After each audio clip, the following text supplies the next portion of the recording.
Greetings and welcome to the first episode in my Killing Floor 2 weapon guide. In this installment, we take a look at the default shotgun for the support class, the SG-500.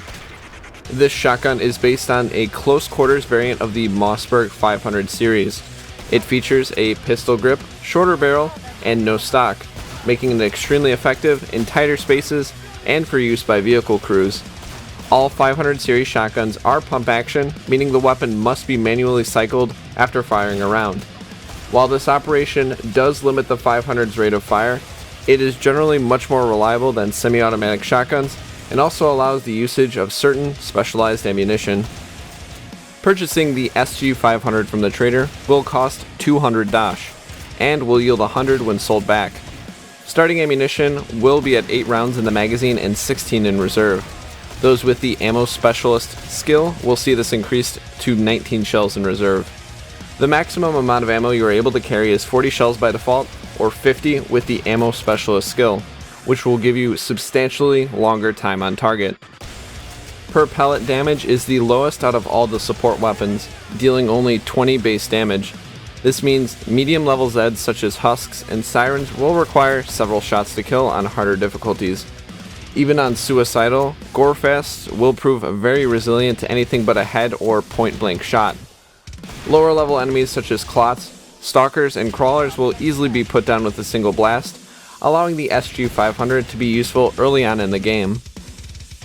Like the AA-12 and M4 shotgun, the 500 will fire 7 pellets per shell with a spread factor of 0.07, potentially meaning its total damage output can be as high as 140, assuming all pellets strike the target.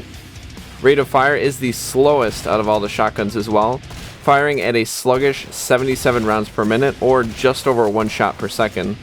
With such a major gap in between shots, accuracy must become a priority, as a single missed blast can be catastrophic if backed into a corner.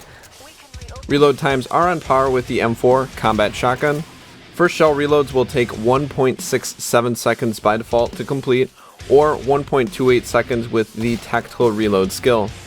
Any subsequent shells will take 0.64 seconds and 0.36 seconds respectively. While the ability to quickly top off magazines is very useful when dealing with only a handful of Zeds, it will show its weakness when encountering larger hordes, as you will be put into a very difficult situation if your magazine does happen to run dry. There are several tips you should remember when using the SG-500. First of which is, if you aren't firing, you should be reloading.